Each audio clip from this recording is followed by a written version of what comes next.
So I came across this article that has relevance to my investigation into whether uh, the Babylonian Talmud's assertion that the Emperor Nero converted to Judaism, which is corroborated in code by Flavius Josephus, um, whether Nero actually converted to Judaism. So um, this article is relevant to that. Sorry, I'm lost my train of thought there a little bit. So it says Hugging Face's chief science officer. Hugging Face, I think, was one of the first AI platforms I ever used. I think I used it for image generation, but I'm not sure. He worries that AI is becoming yes men on servers. AI company founders have a reputation for making bold claims about the technology's potential to reshape fields, particularly the sciences. But Thomas Wolfe, Hugging Face's co-founder and chief science officer, like Mr. Spock, I guess, has a more measured take. In an essay published to X on Thursday, Wolfe said that he feared AI, and there's a link to that if you want it. Wolfe said that he feared AI becoming yes men on servers, absent a breakthrough in AI research. He elaborated that current AI development paradigms won't yield AI capable of outside-the-box creative problem-solving, the kind of problem-solving that wins Nobel Prizes. Well, some people, especially Democrats apparently, they don't need to solve any problems to win a Nobel Prize. The main mistake people usually make is thinking people like Newton or Einstein were just scaled up good students, that a genius comes to life when you linearly extrapolate a top 10% student, Wolfe wrote. To create an Einstein in a data center, we don't just need a system that knows all the answers, but rather one that can ask questions nobody else has thought of or dared to ask. I mean, that applies completely to what I was encountering with Grok 3 when I said that Grok 3 is kind of dumb but traditional. Like, Grok 3 is really trying to be accurate, but it's basically just parroting the scholarly consensus, at least in matters of history. You know, I guess the sciences have consensuses also, I would think, on different matters. And again, this is why I don't like peer reviewed. You know, having to take an idea and have it reviewed by peers who are all serving uh, an academic establishment that has received certain narratives and um, is reluctant to let anyone deviate from those. So, um, what I've found so far in Grok 3's output is that it's just parroting the scholarly consensus and repeating assertions and claims that different writers or historians have made, but not asking any kind of questions to tie up loose ends. Not even really sometimes seeing the loose ends unless you really press it. Um, so anyway, let's continue because I've got more thoughts on this. Uh, but I like that part where it says it needs an AI that can ask questions nobody else has thought of or dared to ask. Maybe I can touch on this right now. Just just think if we did have AI that could ask questions no one else has thought of. Now, you know, that's a given. We We want that, right? But then, how about these questions that no one has dared to ask? Like, for example, what if you took a pile of cold cases and you just dropped it on the desk of an AI, and then it started making connections and uncovering new suspects, but suspects who were protected by the establishment, who where evidence was swept under a rug in order to protect someone who was maybe had very powerful connections, you know.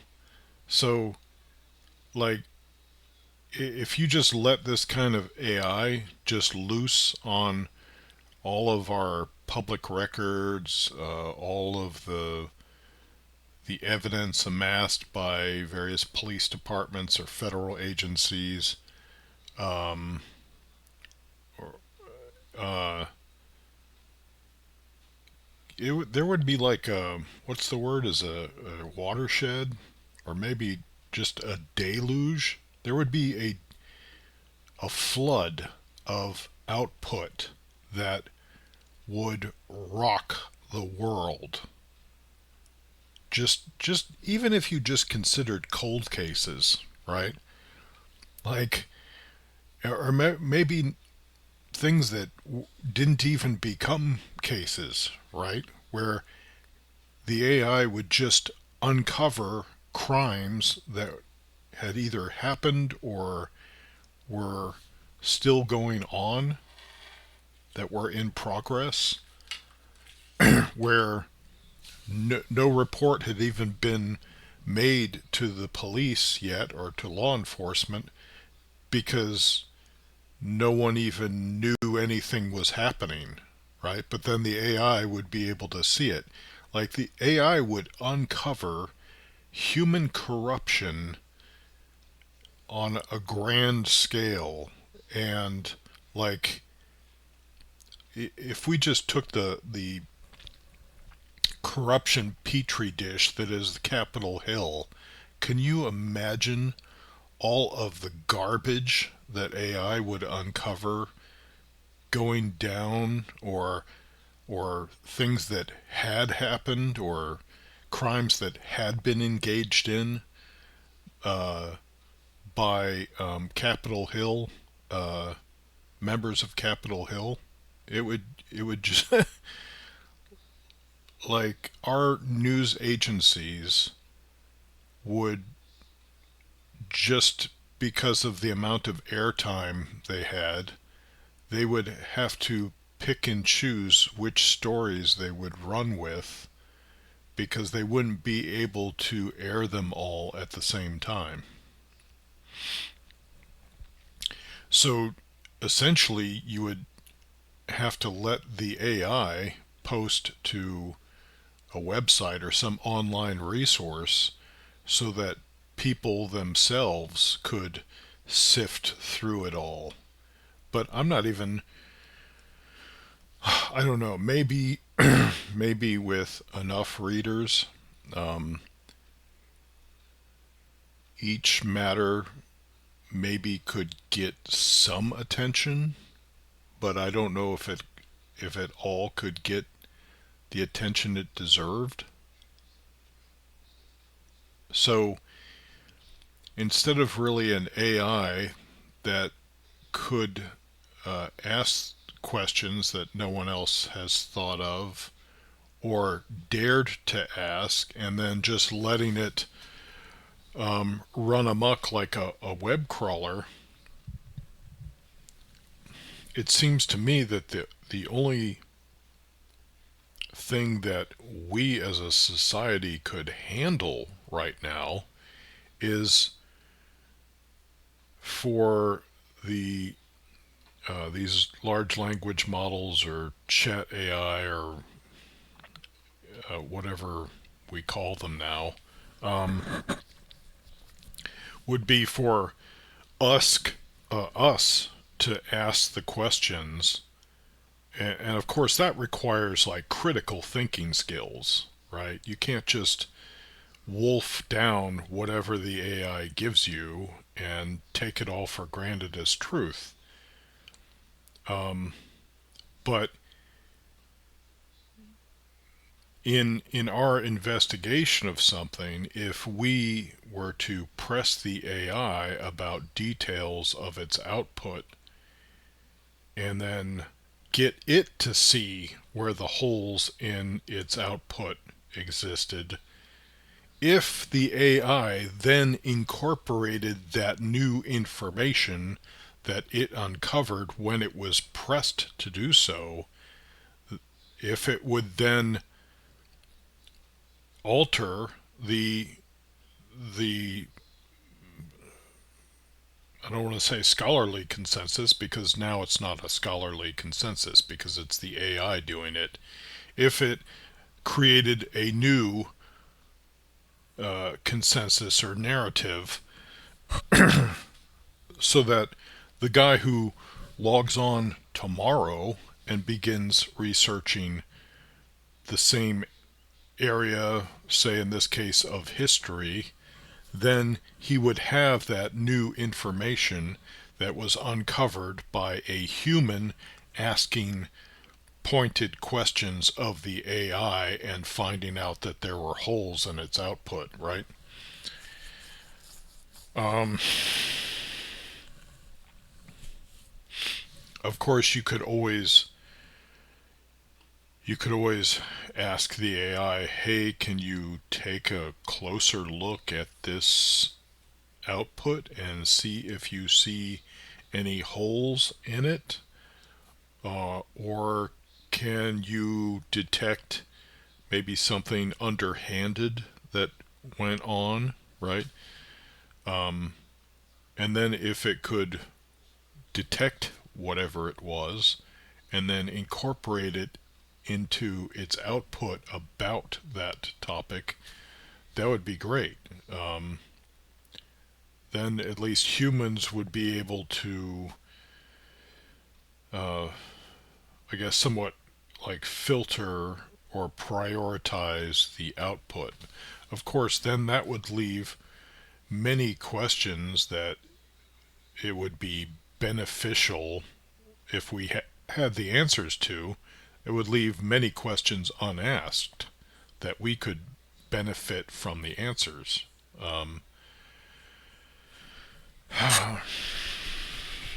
but it just seems like to me, at the speed that the AI processes these these this research, that if we gave it the ability to ask the questions and then that either people hadn't thought of or didn't dare to ask, it would, the output, I'm not sure if humanity could keep up with it, and so that maybe it would be just like a wall of informational noise. Of course, they used to say that about the World Wide Web, that the World Wide Web was just this wall of informational noise, right? So, like a data wall of noise. But I don't know about you, but back in the mid 90s when I first got onto the World Wide Web, I would explore all kinds of different websites because the web was far less centralized and much more democratic then. Um, but now, like if I need information, at least up until AI came along, I would just go to Google um, or Wikipedia or Facebook or YouTube, really. Those are like the primary websites I would go to find out answers to my questions. It ceased being like this box of Cracker Jack where each website was kind of its own Cracker Jack toy surprise when I clicked on it. And and the fun of exploration of the web had just gone out the window, because why would I need to explore the web when the answers are compiled for me at the same location every time? And of course, there's like a certain kind of danger to even going to random weird websites, is that a lot of those websites have been compromised. And maybe that leads you to the question, maybe they've been compromised by the establishment so that you don't get your information from that source, but rather go to the approved centralized source, right? Um,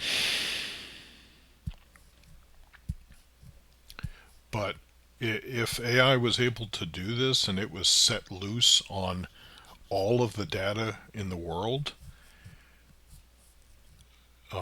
as long as it could immediately incorporate that its discoveries and conclusions into the next day's language model, um, that would be great.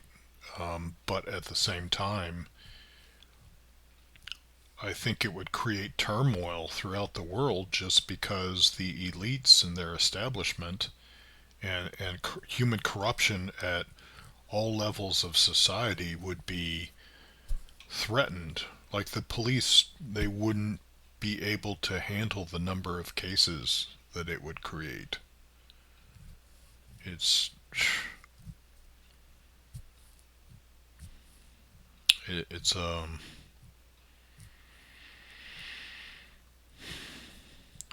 the one hand, I would really like it if AI was able to do that.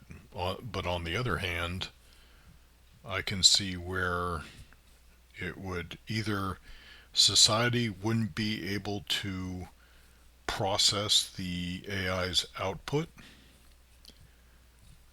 quickly enough, or the output that was provided would be so uh, unsettling to society that it would just create massive problems. And that's not even factoring in the potential for AI hallucinations. Can you imagine AI handling cold cases and then hallucinating something, and then an innocent person going to jail because of it? Of course, the output would have to be, or at least I would hope the output would be run by, or rather go across the desk of, an actual human judge and or judge and jury. And then of course you're going to need attorneys to either defend or prosecute. Um, but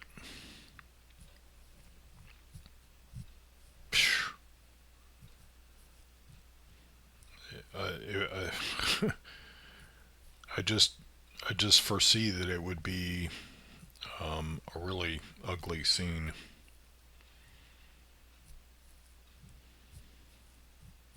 And I think that the prioritization of one case over another would lead to further injustices, because society just wouldn't be able to process all of the law breaking that had gone on or was still going on. And the courts just wouldn't be able to handle the caseload. So the people who decide which cases get heard or not, the the establishment, they would be the ones that would decide where justice gets carried out and where justice lets someone slip by. So Wolf's assertions stand in contrast to those from OpenAI CEO Sam Altman, who, in an essay earlier this year, said that superintelligent AI could massively accelerate scientific discovery. Now that I think I'm okay with. Um, I can see maybe, okay, well, now I've just thought of two scenarios, not just one, where this could upset the apple cart. One would be if AI easily found evidence of um, the existence of space aliens, right? And maybe not just that, but space aliens in close enough proximity to us that they could reach us easily in a short amount of time. The establishment may not want people to know that because people might freak the heck out. Um, and maybe you would think, well, that would challenge some religions, but then I think like religions have been tossing around this idea of space aliens for long enough that at least some of them have learned to grapple with the idea in a way that they feel harmonizes with their religion's fundamental doctrines. The another way that I could see where this could upset the apple cart is that um, if big pharma, for example, had all of these drugs to um, help us with our ills, and then other drugs to help us with the side effects caused by those first pharmaceuticals. If AI was very quickly and easily able to tell us how these drugs were harming us, um, and in ways not reported by those pharmaceutical companies, and if AI was able to provide us with home remedies which made certain drugs unnecessary, then that would destabilize the pharmaceutical um, industry, and I could see where they would not be happy about that. So, similarly, Anthropic CEO Dario Amodei has predicted AI could help formulate cures for most types of cancer. Wolf's problem with AI today and where he thinks the technology is heading is that it doesn't generate any new knowledge by connecting previously unrelated facts. Even with most of the internet at its disposal, AI as we currently understand it mostly fills in the gaps between what humans already know, Wolf said. And sometimes it doesn't even do that. Um, Unless it's talking about the specific human who's asking the AI a question, and maybe he knows this and that, but he doesn't know how the two connect. Um, some AI experts, including ex-Google engineer Francois Chollet, have expressed similar views, arguing that while AI might be capable of memorizing reasoning patterns, it's unlikely it can generate new reasoning based on novel situations. Um, what I have seen is that AI is already really good at comedy, and it can, at least for this particular user, and it can marry up elements or concepts that our preconceptions and our biases prevent us from making connections that our own situations prevent us from making. And so then when the AI makes these connections, it strikes us as funny because of how clever or witty it is, and and it and it provides like new comedy we've never heard before. So I've seen that it is good about that, but I haven't seen much about. Um, I haven't seen a whole lot of where it takes initiative to um, to like ask the questions no one thought to ask, or the questions that no one dared to ask. Now, in Grok 3, it's either in thinking mode or deep research mode, you can see where sometimes it'll say, well, I found this detail in this source, and I found this detail in this source, so now I'm confused, so let me see if I can reconcile the two, right? So um, it seems to be able to do that. Um, Wolf thinks that AI labs are building what are essentially very obedient students, not scientific revolutionaries in any sense of the phrase. AI today, and I think part of that is because we're trying to train the AI to be more and more accurate and not engage in hallucinations. But hallucinations are a kind of, or maybe they're similar to imagination. And I think it takes some imagination in order to come up with new questions, or to follow a loose thread.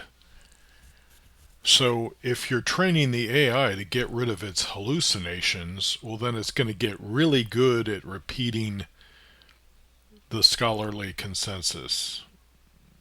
Um, and that's not good. If the scholarly consensus is just flipping wrong, and you just had a long string of scholars from one generation repeating what the scholars of the previous generation had said because they're oh so respected, then you're not really getting anywhere. So AI today isn't incentivized to question and propose ideas that potentially go against its training data, he said, limiting it to answering known questions. To create an Einstein in a data center, we don't just need a system that knows all the answers, but rather one that can ask questions nobody else has thought of or dared to ask, Wolf said. One that writes, what if everyone is wrong about this, when all textbooks, experts, and common knowledge suggest otherwise? That perfectly applies to this idea that these weak historical sources for Nero's alleged suicide and the disposal of his remains are somehow superior to the matter-of-fact assertion of the Babylonian Talmud that Nero converted to Judaism, when there is some supporting evidence of that, in that Flavius Josephus is supposed to have visited Poppaea, and then it's believed that Poppaea was a God-fearer, Poppaea being Nero's wife, right? And also Rabbi Meir's supposedly being a descendant of the Emperor Nero, and Flavius Josephus's report in code that evidently Nero got circumcised. And why did he get circumcised? It wasn't because he wanted to become an Egyptian.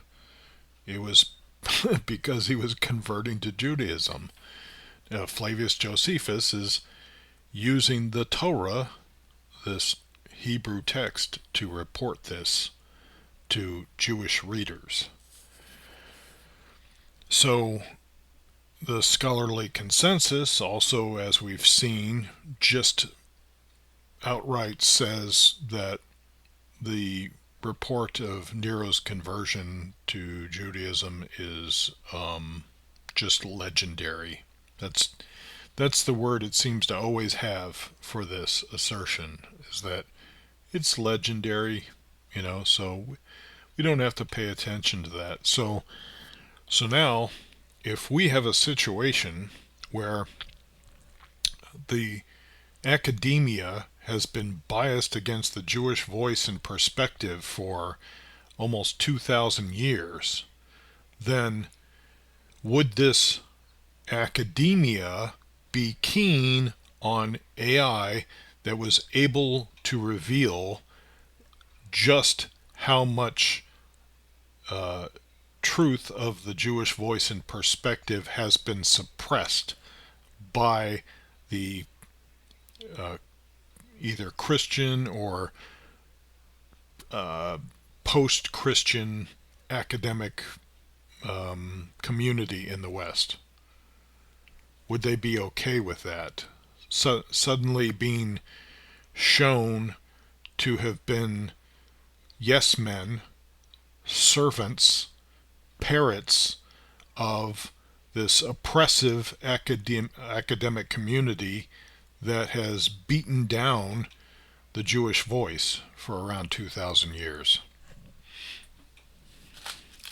Or would they just say, oh, it's just an AI hallucination? Would it even see the light of day? Because let me tell you, man,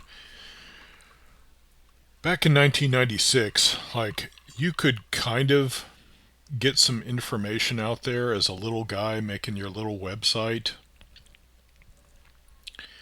And then on YouTube around 2005, you could kind of, get your word out there a little bit.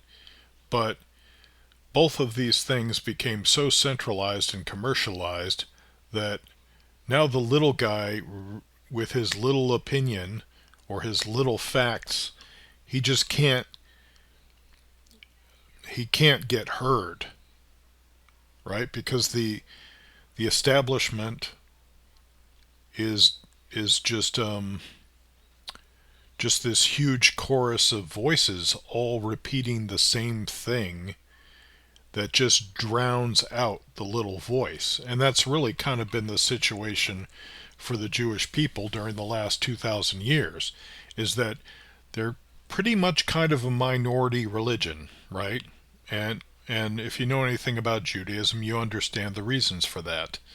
Especially if you understand anything about Jewish history, you can understand part of the reason for that. So, but in comparison to the whole Gentile world, or at least the Western Gentile world, and I would even add, I would even throw the Islamic world in there, because they're not promoters of the Jewish voice or perspective either. Of course, they're also Gentiles, but anyway. So the situation has kind of been the same for the Jewish people, is that their truth just can't get heard just because the number of voices that drown out their voice. The number of Gentile voices that drown out their voice. Add on top of that the fact that two major world religions, supposedly Abrahamic world religions, Christianity and Islam, have demonized and stigmatized the Jewish voice and perspective, even assassinated it by suggesting that somehow Jews didn't understand their own scriptures, even though they can read them in the original language when they're children, and Gentiles, meanwhile, have to grapple with mere translations of that original language. But because the Christians have the Holy Spirit or the Helper, um, who's able to teach them all things and bring all things to their remembrance, if I remember correctly. I believe that's a quote from the Christian Addendum. Um, that they think that they magically have superior understanding of the Hebrew Tanakh than the people that can read it in its original language when they're children.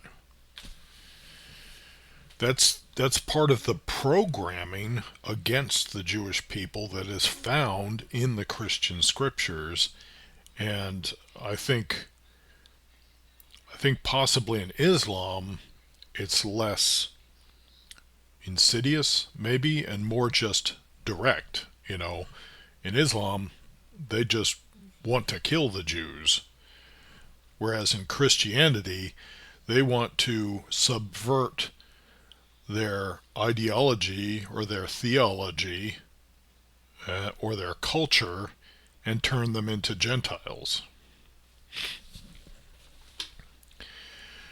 Let's see.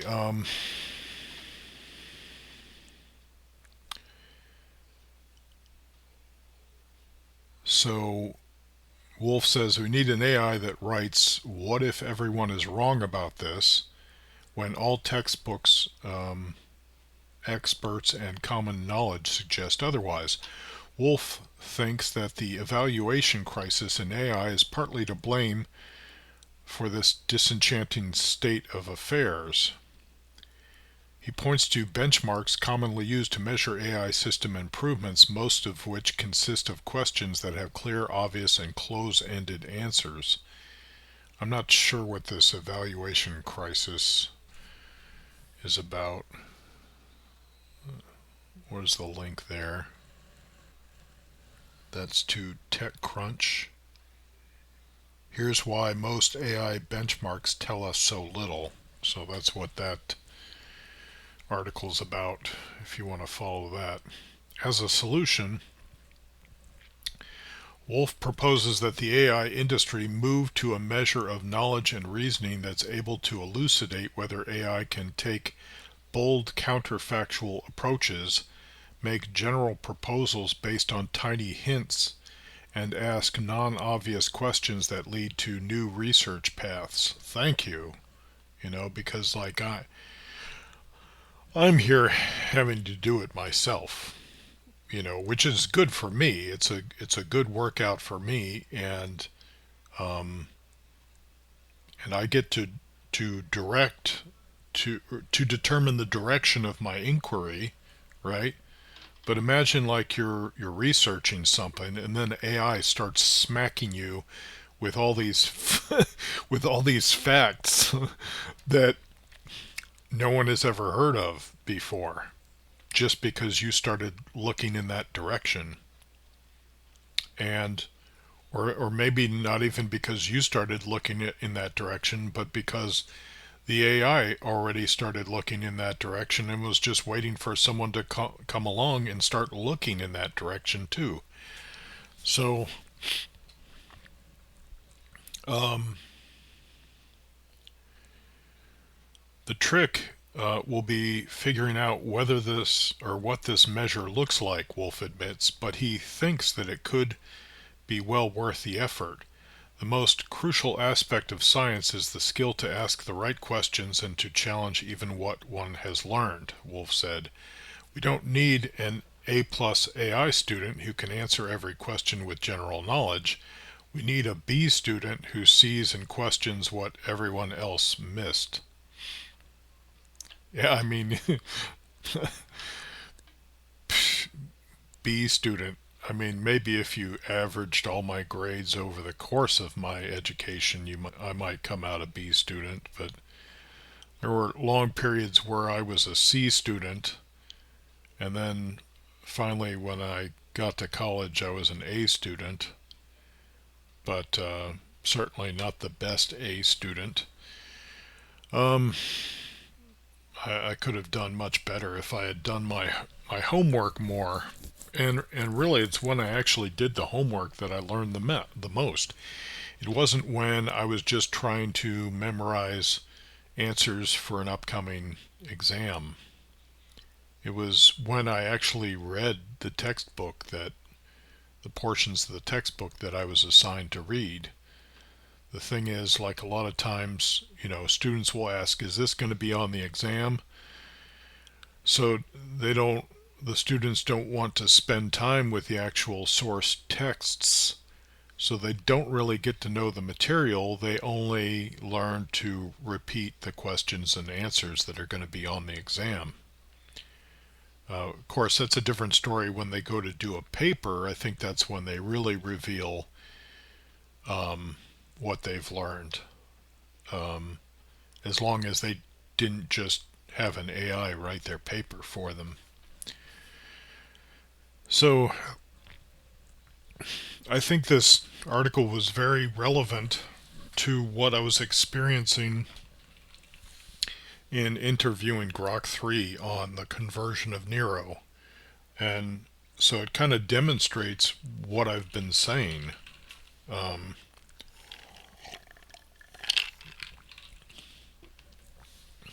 um, but if AI was able to, like a web crawler, just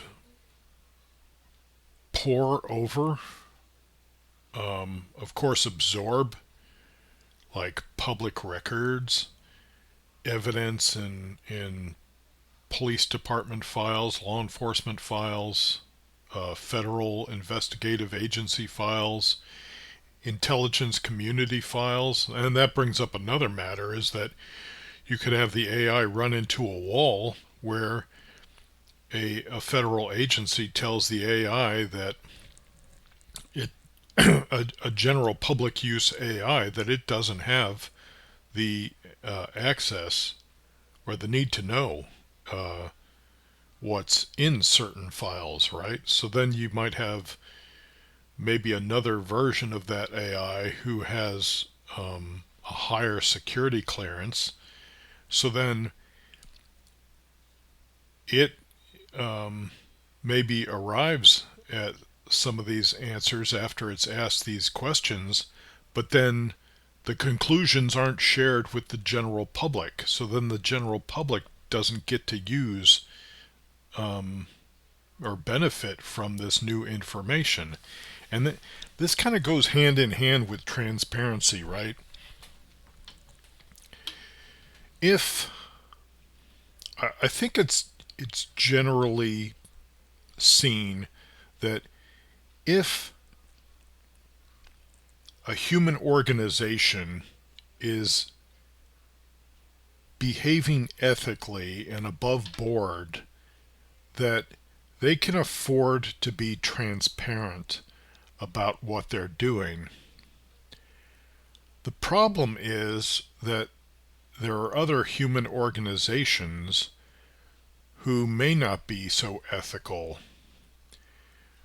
So that if you reveal exactly what you're doing, then they can counter against you. It's kind of like Neo at the end of the movie The Matrix, where he talks about how they're going to just get rid of all rules and restrictions, and then that's going to be a source of fear for the establishment, I think. And so what happens is the people who are willing to be unethical, they obtain an advantage over the people who are bound by rules, excuse me, rules, ethics, and restrictions, right? So then, but we don't want someone to have an advantage over us. So then, in order to maintain our power, our advantage, then we have to hide what we're doing. And I think this is part of the reason why Trump doesn't always. I think he's learned more over the years about this. Maybe with the help of Ivanka, who knows something about the Jewish laws concerning lashon hara, which is the evil speech or the evil tongue, and and that doesn't. Basically, that's not just speaking falsehoods about someone, but also just disclosing a person's personal information without their permission. So, and then I think in maybe Kabbalistic Judaism, there's a concept of the evil eye where you want to be careful about telling someone about some good news you had because then they may get envious, and their envy can, I think, create something called the evil eye, which can then bring like bad energy upon your good fortune. So, but you'll often find Democrat reporters asking uh, the Trump administration very probing questions, especially while he was campaigning. Or, for example, like with the gotcha journalism that Kerry Couric pulled on Sarah Palin. Like, well, what magazines do you read? Oh, please, just name one single magazine that you read, right? So then she's trying to paint the picture, um, or at least glean from if Sarah Palin were to mention the name of a magazine she read, they could say, oh, well, she only reads, or she tells us she only reads one magazine, right? Because, like, as if a person's credentials are based on how many magazines they read a week, right? Like, who has the time for that? So, but then at the same time, if she had said, well, I read Time magazine, then they could say, oh, well, look, she reads Time magazine. That means, she's a nitwit because only nitwits read Time magazine. It's and it's like that with plans and strategies. They'll ask these probing questions because it's like they're trying to collect intel so that the Democrat side of the aisle can formulate an attack plan to thwart or hinder whatever plans the Trump administration is trying to carry out.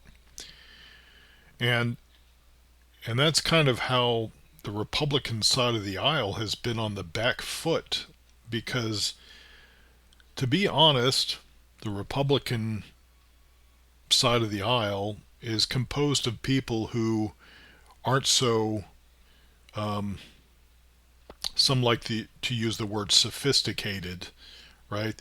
They're not, they're more direct, they're more honest. Um, they don't have a whole lot of time to keep track of all the many lies that they're telling. Whereas on the Democrat side of the aisle, they see the telling of lies and then the telling of more lies to cover their original lies as evidence of their own intellectual superiority and sophistication.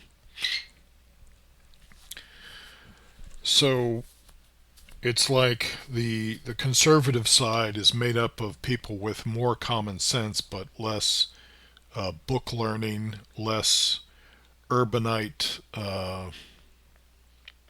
pop culture fluency.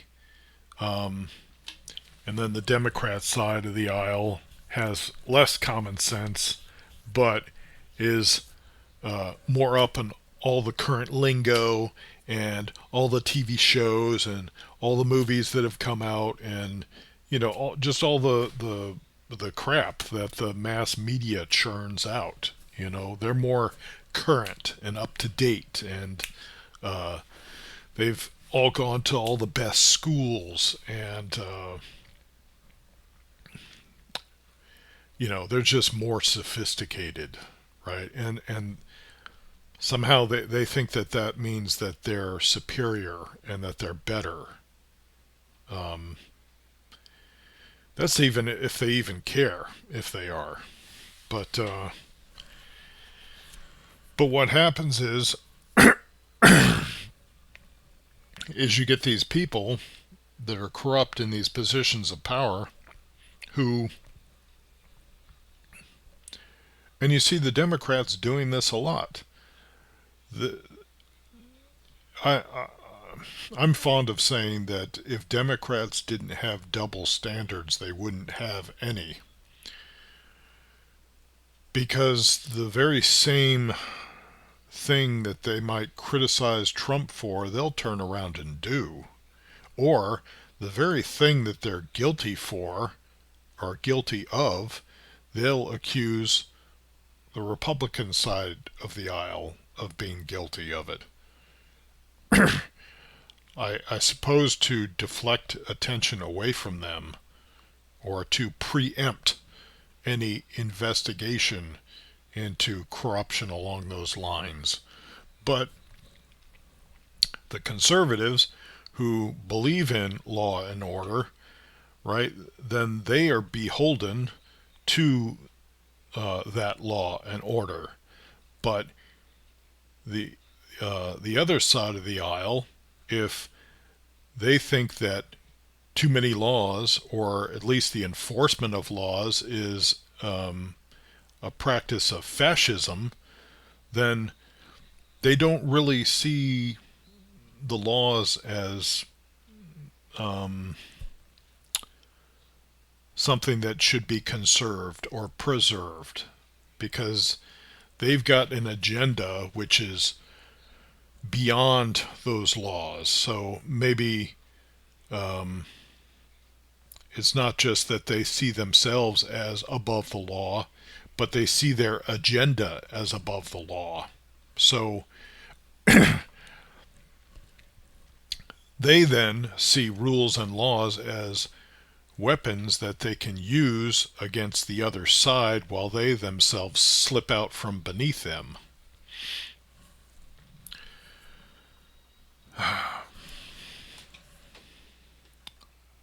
Anyway, so I'm not sure why I went on that tangent, but it had something to do with this, I'm sure.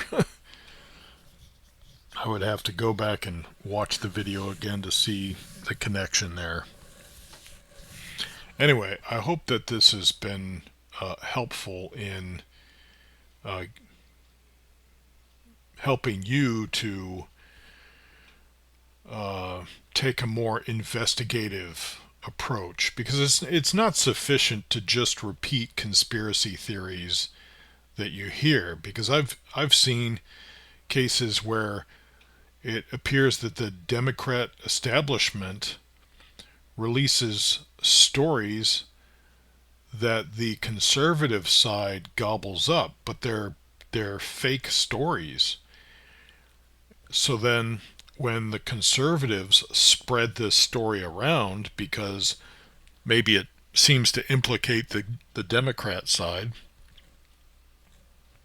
and this is in cases where the Democrats aren't actually guilty of that thing, then when the conservatives spread it around, then the establishment can follow it up with the evidence that the story was fake, and then that makes conservatives less appear less credible, right? And again, that has to do with the intellectual sophistication, right? If conservatives are not so experienced in the handling of lies and deception, and if they're more gullible or prone to believe things that seem to fit with what they believe, then the other side of the aisle is more experienced at handling lies and is able to use those lies, or lies that they concoct, as a weapon against the conservative side. So maybe that's the tie-in to this. If the establishment um, is more experienced in misinformation and disinformation, then um, it might have more to lose than the conservative side if AI is allowed to ask daring, bold questions of the received narrative and is able to um, absorb all all of these sources of data like public records, even secret records, to come up with or expose new answers to questions no one had even thought of or dared to ask yet.